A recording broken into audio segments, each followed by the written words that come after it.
The eighth commandment, thou shalt not steal, has a lot more bigger coverage and consequences, ramifications, whatever it is, than just not to steal. Okay, the eighth commandment, because it is thou shalt not steal, it automatically presupposes private ownership of property. How can you steal if you don't own, right? It is not possible to steal if you don't own, like I said. The concept of ownership begins with God. This is an important concept. Everything ultimately belongs to God.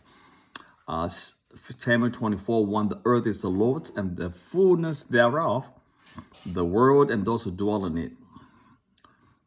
Now, humans are assigned as stewards of God's world. Genesis 1:28-29, God said, be fruitful and multiply and fill the earth and subdue it. And he said, behold, I have given you every plant, every tree, and you shall have them for food.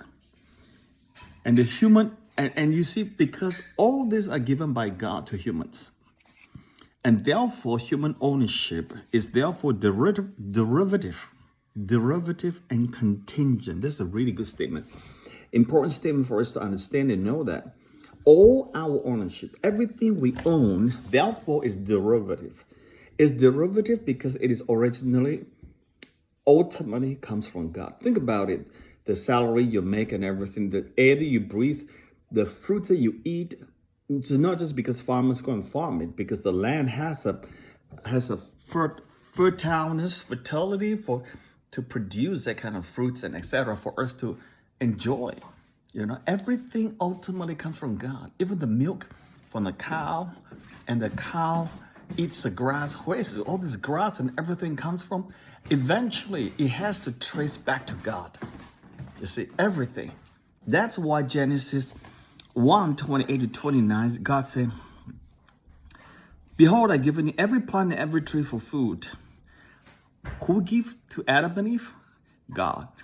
So that is a metaphoric language. Now, today, is really everything is from God. And God said to Abraham, Genesis 12, to your offspring, I will give this land. All these are clear ownership bestowed by God to humans.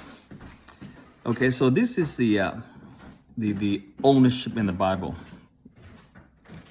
The eighth commandment presupposes a work ethic, since production is the primary means of ownership. Thou shalt not kill presupposes ownership, but the ownership must be driven by something. That something is called production. Production is a primary means of ownership. If you don't produce, you can't own. That's a reality. That's a fact.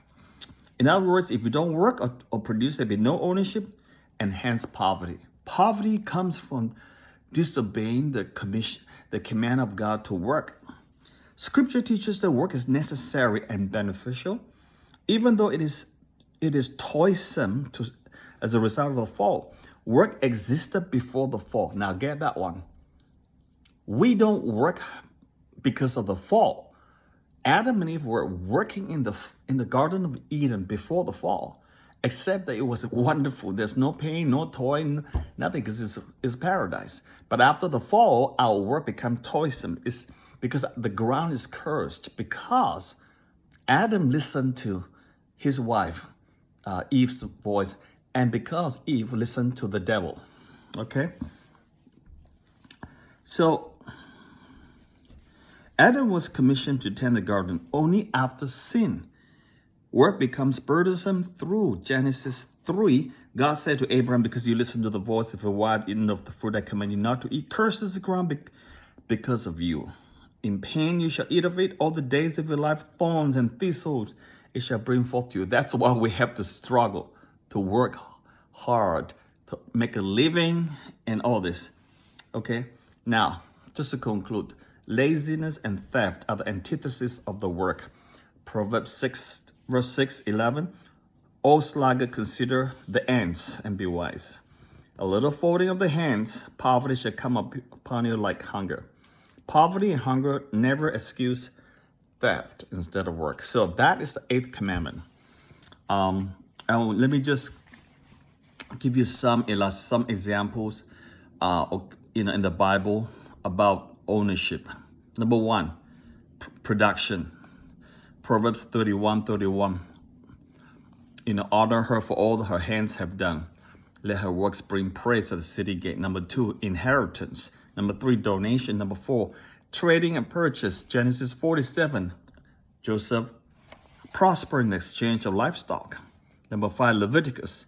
Number 5, restoration. The year of Jubilee, all the slaves to be freed. This is a beautiful one.